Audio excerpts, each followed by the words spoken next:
TDP అధిష్టానం జ్యోతిల నవీన్ కుమార్ను రెండోసారి కాకినాడ జిల్లా పార్టీ ప్రెసిడెంట్గా అయితే ప్రకటించింది. ఆయన పదవీ ప్రమాణ స్వీకారానికి ఆయన అభిమానులు, కార్యకర్తలు విస్తృతమైన ఏర్పాట్లు చేస్తున్నారు. ఈ పదవి ఎప్పుడు ప్రమాణం చేయబోతున్నారు అనేది ఆయన మాటల్లోనే తెలుసుకుందాం. సార్, రెండోసారి మీరు టీడీపీ జిల్లా అధ్యక్షుడిగా అధిష్టానం మిమ్మల్ని ప్రకటించింది. పదవీ ప్రమాణ స్వీకారం ఎంతో అట్టహాసంగా చేయాలని, గతంలో కనివిని ఎరుగని రీతిలో చేయాలని మీ అభిమానులు అయితే నిర్ణయించారు. ఎప్పుడు జరుగుతుంది మీ ప్రమాణ స్వీకారం? ప్రమాణ స్వీకారం అయితే ఫిబ్రవరి 1వ తారీఖున అవుతుంది. కొంచెం అట్టాసంగా అంటే అట్టాసంగా అని కూడా కాదు, జనరల్గా గవర్నమెంట్ ఏర్పడిన తర్వాత ఒక స్తబ్దతలోకి క్యాడర్ అంతా కూడా పోవడం జరిగింది. లేదు, మళ్ళీ మా ఉనికిని కాపాడుకోవడానికి పార్టీ బలం ఇంత ఉందని చెప్పడానికి అన్న ఉద్దేశంతో కొంచెం భారీగా ర్యాలీ అది ఏర్పాటు చేయడం జరుగుతుంది. కాకినాడ ఎంపీ పదవికి అయితే గతంలో సీటు ఆశించారు. అది కూటమి పార్టీల వల్ల జనసేనకి వెళ్ళింది. ఆ పార్టీ ఆయన ఆ ప్రతినిధి గెలవడానికి కూడా మీరు విస్తృతంగా శ్రమించారు. అటు జగ్గంపేటలో మీ తండ్రి ఎమ్మెల్యేగా గెలుపొందడానికి, ఈయన ఎంపీగా గెలుపొందడానికి కూడా మీరు పాటుపడ్డారు. అయితే ఈ పార్టీ టికెట్ ఆశించి ప్రతినిధి గెలవడానికి దోహదపడ్డ ఎవరిని మేము అన్యాయం చేయం, వారికి న్యాయం చేస్తామని చెప్పడం జరిగింది. కానీ 2 సంవత్సరాల కాలంలో మీకు ఏ విధమైన పదవి ప్రకటించలేదు. ఇప్పుడు జిల్లా అధ్యక్ష పదవి అయితే ప్రకటించారు. ఇది కేవలం చేతి చమురు వదలడం తప్ప ఏ విధమైన లాభం ఉండదని మీ అభిమానులు, కార్యకర్తలు చెప్తున్నారు. అంటే ఎలా చూసుకోవచ్చు? అది నా మీద పెట్టిన బాధ్యత అయితేనే కానీ, పార్టీ పెట్టిన బాధ్యత కన్నా సెకండ్ క్యాడర్ నా మీద ఉన్న నమ్మకంతో ఈరోజు నేను ఆ పదవిలో మళ్ళీ కూర్చోవడం జరిగింది రెండోసారి. ఎందుకంటే ఇందాక నేను చెప్పినట్టు కొంచెం స్తబ్దతగా నా క్యాడర్ ఉన్నారు కాబట్టి వాళ్ళందరినీ కాపాడుకోవాల్సిన బాధ్యత నాకు ఈ రోజు నుంచి ఎక్కువైంది. జనరల్గానే మొన్నటి వరకు కూడా ఏదో ఒక జ్యోతుల నెహ్రూ గారి కొడుకుగానో లేకపోతే పదవి రావడం జరిగింది, పదవి వచ్చిన తర్వాత కష్టపడడం జరిగింది, నేను క్యాడర్తో మమేక అవ్వడం జరిగింది. కానీ ఎంత అభిమానాన్ని వాళ్ళు చూపిస్తారని నేను కలలో కూడా అనుకోలేదు.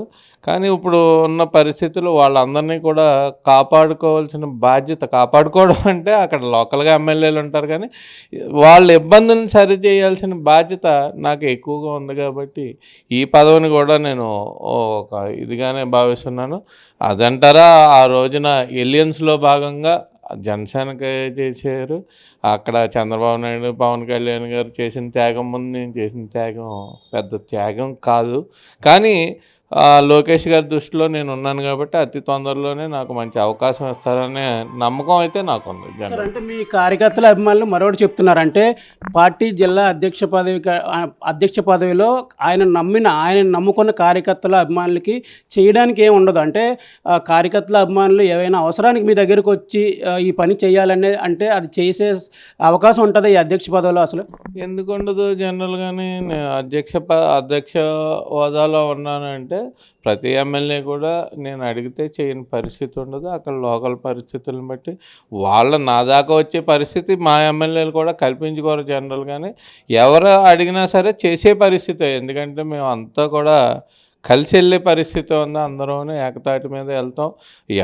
అభిప్రాయ భేదాలు ఉండవచ్చు కానీ మా మధ్య అయితే గొడవలు లేవు. జనరల్గానే మేము కలిసే వెళ్తాం ఖచ్చితంగా. అంటే ఇప్పుడు 2 సంవత్సరాల నుంచి మీరు మీ టికెట్ను వదులుకున్నారు. 2 సంవత్సరాల నుంచి మీరైతే సంతృప్తిని వ్యక్తం చేస్తున్నామని చెప్తున్నారు. మిమ్మల్ని నమ్ముకున్న కార్యకర్తల అభిమానులు కానీ మీకు ఇప్పటివరకు పార్టీ న్యాయం చేయలేదని ఒక అసంతృప్తితో ఉన్నారు. అంటే వాళ్ళకేం చెప్తారు మీరు? ఖచ్చితంగా మీరు అడిగిన దానికి కార్యకర్తలు వాళ్ళకన్నా నన్ను అభిమానించే వాళ్ళు అసంతృప్తితో ఉండడం మాట వాస్తవం. నేను కూడా ఒక స్తబ్దతతో ఉండిపోయాను మొన్నటి వరకు కూడా.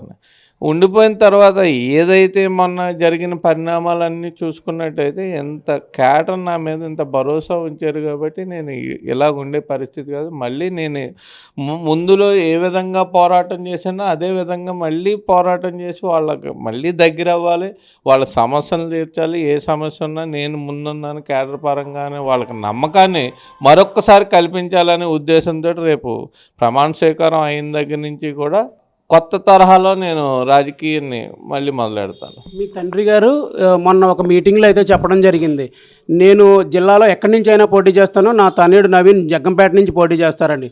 అంటే ఇంకా చాలా సమయం ఉంది ఎన్నికలకి. అంటే కార్యకర్తలకు కానీ అభిమానులకు కానీ ఇది ఎలాంటి సూచనలు ఇస్తుంది?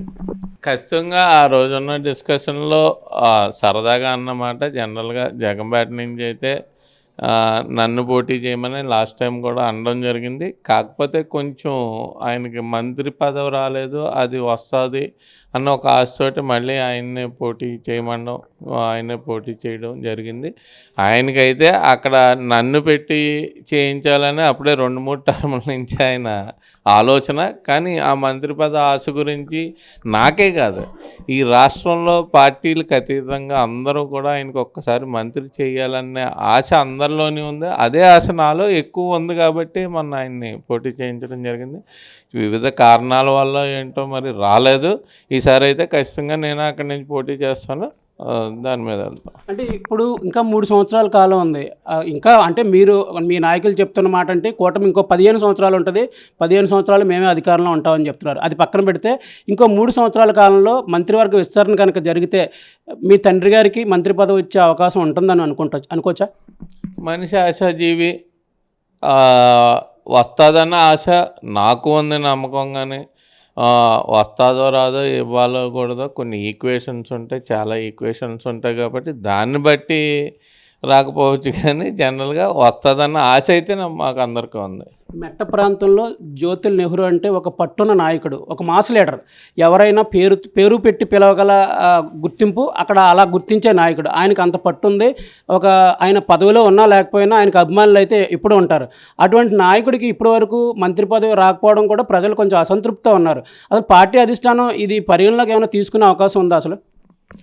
ఎప్పుడు జనరల్గా ఇవ్వలేదన్న బాధ అయితే మాత్రం చంద్రబాబు నాయుడు గారికి అయితే ఉంది జనరల్గానే. ఇక్కడున్న పరిస్థితులను బట్టో, ఈ క్యాస్ట్ ఈక్వేషన్లను బట్టో, లేకపోతే ఇంకోటో ఒక్కొక్కసారి ఒక్కో అడ్డంకి.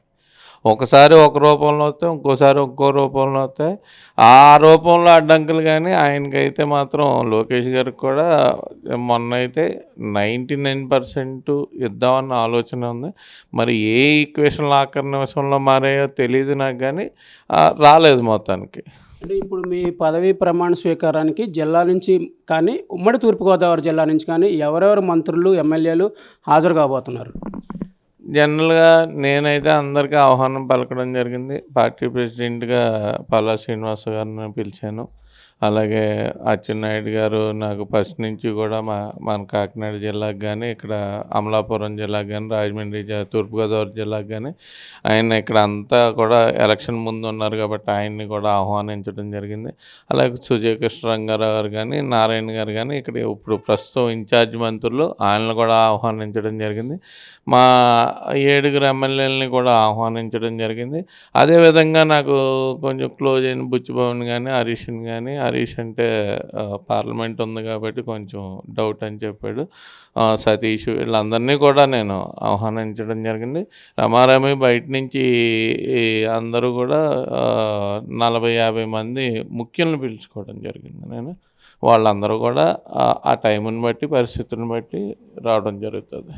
తన పదవీ ప్రమాణ స్వీకారం ఒక పండగలా జరపడానికి అయితే అభిమానులు ఇప్పటికే నిర్ణయం తీసుకున్నారు. దానికి తగ్గ ఏర్పాట్లు కూడా జరుగుతున్నాయని చెప్తున్నారు. ఉమ్మడి తూర్పుగోదావరి జిల్లా నుంచి కాకుండా వివిధ జిల్లాల నుంచి అంటే శ్రీకాకుళం, విజయనగరం, వైజాగ్, అలాగే పశ్చిమ గోదావరి జిల్లాల నుంచి కూడా నాయకుల్ని, మంత్రుల్ని ఇప్పటికే ఆహ్వానం ఇచ్చాము. వాళ్ళు కూడా ఆ సమయానుకూలంగా ఈ పార్టీ తన ప్రమాణ స్వీకారానికి హాజరు కావచ్చు అని చెప్తున్నారు. వచ్చే ఎన్నికల్లో ఖచ్చితంగా తన జగ్గంపేట నుంచి పోటీ చేసి తీరుతానని నవీన్ చెప్తున్నారు. తన తండ్రి గారికి మంత్రి పదవి ఇచ్చే క్రమంలో పార్టీ అధిష్టానం అయితే 99% అనుకూలంగానే ఉంది. సమీకరణాల దృష్ట్యా అది కొంత ఆలస్యం కావచ్చు. ఒకవేళ మంత్రివర్గ విస్తరణ కనుక జరిగితే తన తండ్రికి మంత్రి పదవి వచ్చే అవకాశం స్పష్టంగా కనిపిస్తుందని నవీన్ చెప్తున్నారు. మెగా న్యూస్ కోసం వీడియో జర్నలిస్ట్ దొరబాబుతో ఉదయ్, కాకినాడ నుంచి.